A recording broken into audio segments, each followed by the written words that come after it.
real estate investing is the acronym, but then it goes into replace expenses with income. So for example, I'm doing fix and flips, I'm doing wholesale, I'm doing whatever, and I utilize a title company to do that. Right. So why don't I go in and take over a title company? Now I own a title company, right? Transaction coordinating. Why don't I start a transaction coordination business? Hard money lending business. Anything that costs me money, I replace that expense with income by building a business around that. Got it. So you're a big believer in vertical integration. 100%. I mean, you know this. You start talking about one thing in your life, the other things all rise, right? And so I'm not a guy creating rocket ships and then going off and selling shoelaces. I'm a guy selling real estate related products. So when I talk about one, the other ones all rise. Right. So as a rule, do you think that you should always vertically integrate, or there are certain things? Because let's forget real estate for a second. So vertical integration applies to any industry, right? Right. And major players, enterprises like Ford Motor, really perfect this in General Motors, right? Back in the day, they go through these phases where they go like into full vertical integration, where they like want to buy every single part of the supply chain.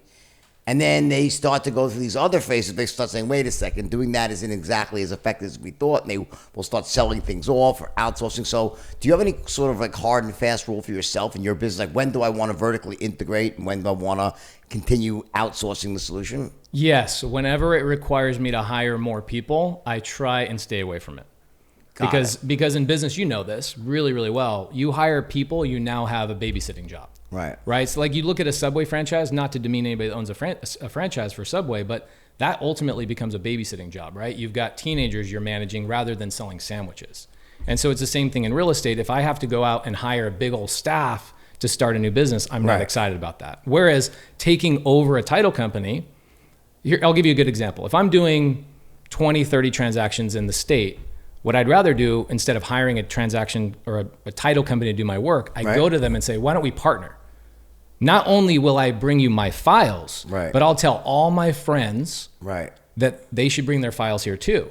So I can go in and become an owner of a title company with literally $0 out of my pocket just by leveraging what I already have. So you got to look at these opportunities and say, can I leverage what I'm doing right now to work my way into a situation that doesn't require me to have any personnel to be hired, managed, onboarded, all that kind of stuff. So for anyone that's listening, doesn't know what we're talking about, I should have really qualified. So vertical integration is a term they use in economics. That means you try to go back into the supply chain or the transaction and capture a greater portion of the value chain. So if like you're an automotive company, right?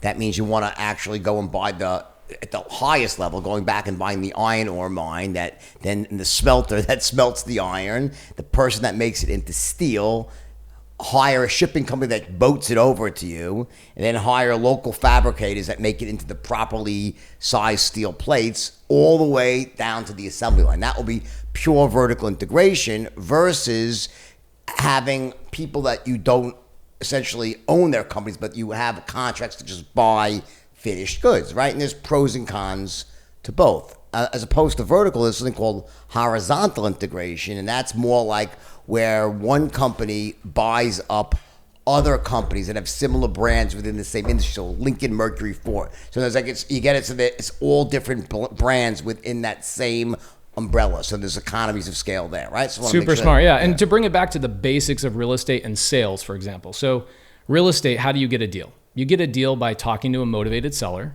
getting that seller, solving their problems, kind of the pen conversation. Sure. Sell me this pen. Right. At the end of the day, what you're really saying is that really even a good pen for me? Right. And you start asking questions. So once you understand you can help a seller, you convert that seller into a contract, you either wholesale it, you fix and flip it, or you buy and hold it. One of those three things. Now, how did I get a hold of that seller in the first place? Well, I hired a virtual assistant in the Philippines to call them. So if I'm doing a lot of transactions, the smartest thing for me to do is go, I want to control that cold call. And so you go build a cold call center in the Philippines, and now you've got an army of people making the calls for you.